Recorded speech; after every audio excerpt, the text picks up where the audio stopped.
ግብርና አዳጊ ሟች ነው። ምርታማነት እየጨመረ ነገር ግን በእኛ ኢኮኖሚክ እድገት ውስጥ ያለው ድርሻ እየቀነሰ ነው የሚሄደው። እኛ ግብርናን እንደ አንድ መነሻ ሴክተር የወሰድነው አቅሙን ገና አሟጠን አልተጠቀምንበትም። ስለዚህ ከተረጂነት ወደ አምራችነት መቀየር አለብን። ያን ለማድረግ መሬቱ፣ ውሃው፣ ጉልበቱ አለ፣ ምርምሩ አለ፣ ሙከራዎች አሉ። በርትተን ብንሰራ ተረጂነት ታሪክ፣ አምራችነት የኛ የነገ መገለጫ መሆን ይችላል። ለዚህ ደግሞ የገጠር ሽግግር እናረጋግጥ። የገጠር ሽግግር ማለት በነፍስ ወከፍ አምርቶ ከመብላት ምንበላውን ለነገ የምናቆየውን ተሻግረን ለገበያ የምናወጣው ምርት ይኑረን። ከነፍስ ወከፍ ወደ ገበያ ይሸጋገር። በእያንዳንዱ አርሶ አደር ማሳ ያለው ከመብላት ያለፈ ይሁን። ለክፉ ቀን ከማቆየት ያለፈ ይሁን።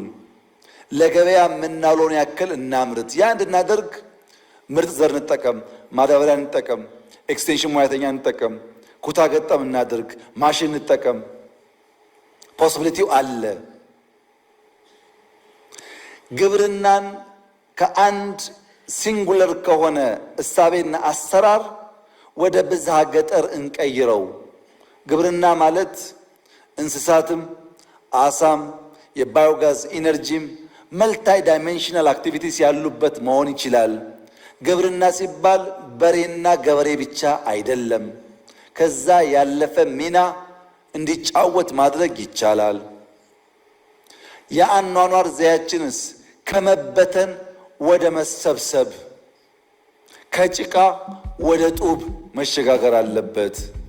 እንጨት ማገዶ ከመጠቀም ባዮጋዝ ወደ መጠቀም ማደግ አለበት። የአርሶ አደሩ አርሶ የማምረት ሂደት አይበገሬ መሆን አለበት። በክላይሜት ምክንያት የሚቆም መሆን የለበትም። እና ምን እናርግ? የጀመርነውን እናባዛ። አዳዲስ በየአካባቢያችን እንፍጠር፣ እንጀምር። በአርሶ አደሩ አርብቶ አደሩ ኑሮ ይገለጥ ለውጡ። አርሶ አደር ቡና ሽጦ ሀብታም ከሆነ አርብቶ አደር ወተት ሽጦ የተሻለ ኑሮ ካለው ላይፉን በመቀየር እናረጋግጠው። ግብርናችን የአርሶ አደሮቻችን ሕይወት የቀየረ ከመብላት ያለፈ ለክፉ ቀን ከማቆየት ያለፈ ገበያ የሚያረጋጋ ከገበያ አልፎ ደግሞ ወደ ውጭ ወጥቶ ተጨማሪ ሀብት የሚያመጣ እናድርገው ነው።